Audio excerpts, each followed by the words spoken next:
So yesterday we were talking about this area right here of the parabola x squared between 1 and 4. We work out these two Riemann sums, the left and the right. We did it for 4 rectangles. And then in the end, we said that the actual area would be given to us by following the same process, but actually throwing a limit. So in other words, making the number of rectangles go to infinity. So I'm just going to work out the actual expression to see if we get actually something that is between 15 and 26. Those were the two numbers that we got yesterday. In other words, let me just draw this thing again. We have that we're looking at the function f of x equals x squared. And we're looking at the area between 1 and 4. So in other words, this is the target that we want. And we said that if we include just a finite number of rectangles, that is just going to give me an approximation, but I actually want the real deal. I want the actual number. So in order to do that, I'm just going to set n to be the number of rectangles, not going to evaluate at any specific number. But this will allow me to actually compute what is the width of those rectangles. So it's just our usual b minus a over n. In this case, this is going to be 4 minus 1 over n, which just gives me 3 over n. So that will be the width of each of the rectangles that we're talking about, okay? Then the other fundamental piece that we need is to know where are my partition points. So what I call the x k star, which would be this point right here. So this point is important because it's going to tell me what is going to be the point where I draw my rectangle. So in other words, this is going to tell me basically this part. So the expression for this is always going to be given by a plus k times delta x. So in this case, what we have is the value of a is my initial point, which is 1, plus k times delta x, and we already computed delta x, so that is 3 over n. In other words, we have that those points are going to be at 1 plus 3k over n. So that actually is all I need in order to figure out what is the area of a rectangle. So again, I'm going to focus first on the area of one rectangle, and then I'm going to add them up. So if I look at this rectangle, the one that is over k, that means that the area of that little rectangle is going to be given by height times space, or width if you wish, which is basically given by this. So f of xk, that's something we can do. That is just 1 plus 3k over n squared. And then times delta x is just 3 over n. So let me try to expand this out. That will give me, working out the square, that will give me 1 plus 6k over n plus 9k squared over n squared, whole thing multiplied by 3n. So in the end, the expression that I end up with is going to be 3 over n plus 18k over n squared plus 27k squared over n cubed. So please double check that those computations are right. But this expression right here then is going to give me the area of just one rectangle. So that means that I have to add all the rectangles in order to have that Riemann sum. So that means that the expression that I'm looking for, let's see if you agree with me, the area of this is going to be given by that Riemann sum. That means I'm going to add all of those rectangles together. And just for this example, let me work out a right-hand sum. So that should be just literally the sum of 3 over n plus 18k over n squared plus 27k squared over n cubed. Again, really all I'm doing in here is adding all the rectangles together. And then this is just an approximation, but if I put a limit in front of it, that becomes the actual area. So if life is fair, this number, this is going to give me a number. This number is going to be between the two values that we had before. If you remember the two values from yesterday, we have that those were going to give me 15 and 26. So that number that I will compute right now should be between 15 and 26. Because as you remember, yesterday we said that one was an overestimation, this was an overestimation, and this right here was an underestimation. So let me continue with this. All I'm going to do is I'm going to separate this sum pretty much like the same way that you guys are doing in your homework. And then I'm just going to compute the limit, and hopefully that limit is going to give me what I'm looking for. So let's see, let me break it into actually three sums because I have three terms in here. So that is going to give me, let me write it down this way, the sum k equals 1 to n of 3n plus the sum k equals 1, k equals 1 to n of 18k over n plus the sum k equals 1 to n 27k squared over n cubed.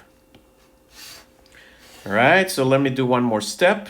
Again, I'll try to do every single step so everything seems clear. So the first, let me actually start talking about the very last one because I think that that's probably a little bit easier to understand. We have that in this last expression, the 27 is a fixed number, so I can put it in front of the sum. So I'm going to put it this way.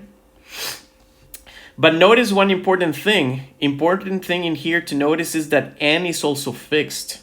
In other words, n is constant with respect to this sum. That means that the only variable that is changing within the sum is k, because k goes from 1 to n. K is 1, then k becomes 2, k3, k4, and all the way up to n. But the value of n doesn't change within the sum. So that means that I can also pull it out from the sum. I can bring the 27 over n cubed outside the sum, and the only thing that remains inside is the k squared. So you can probably see why this is important for us, because I have an expression for this sum from 1 to n of k squared. That's important. So I'm going to do the same trick with the second one, the middle one. I can pull out the 18 and the n. So in the end, I will have 18 over n, sum of k equals 1 to n of just k. And notice that this is also another sum that we have a formula for. So that's pretty convenient for me. And the last one is a little bit more tricky because I don't have a k, but it's just a matter of noticing that I'm adding the same thing over and over again. In other words, I can also bring outside of my sum the 3 over n term, and then k equals 1 to n. I'll just end up with a 1. Because basically 3 over n times 1 is the expression that I had before. So it's just taking a common factor. Another way you can look at this is that we are just adding the same number over and over again. So in the end, I'm just going to end up multiplying by n. All right, so let's simplify these expressions, these three expressions. The first one is just going to be 3 over n times n.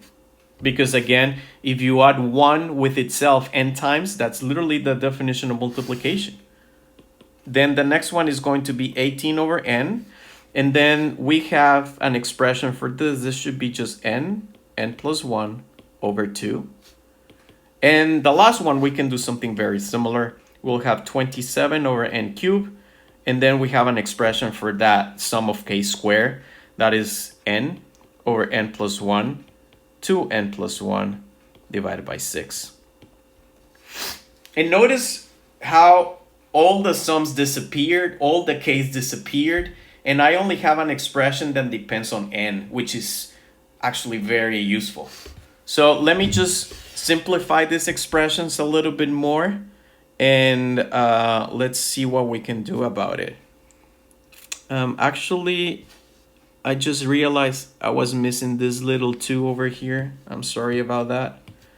I forgot about this square. So I'm missing this square right here and this square right there. All right. So that means that I have the first term, that gives me just the 3. Then the second part, that gives me, let me just try to simplify this a little bit more. Notice that the 18 and the 2 gives me a 9. So I end up with 9 times n plus 1. So that is 9 times n squared plus 9 times n divided by n squared. That is this middle term. And then the last term, let's see, the 27 and the 6, I guess, gives me here a 9 and a 2. If you guys can check that for me, that would be great. So we have 9 times, now let me try to multiply that thing on the top. That should give me a 2n cubed. And then I have 2n squared. And I have another n squared, so I have 3n squared. And then finally I have just an n. So hopefully that's correct. And then I divide this by 2 times n cubed. So again, you can pause over there and make sure that my multiplications are right. Literally the only thing that I'm doing over there is algebra. So let me do one more line in here, just to write it down a little bit better. So I have 9n squared plus 9n divided by n squared. And then the last one, I'm just going to distribute the 9. So this gives me 18n cubed plus 27n squared plus 9n divided by 2 times n cubed. Okay? And now this is just a limit, just the one, like the ones that you had in pre-calculus or Calc 1.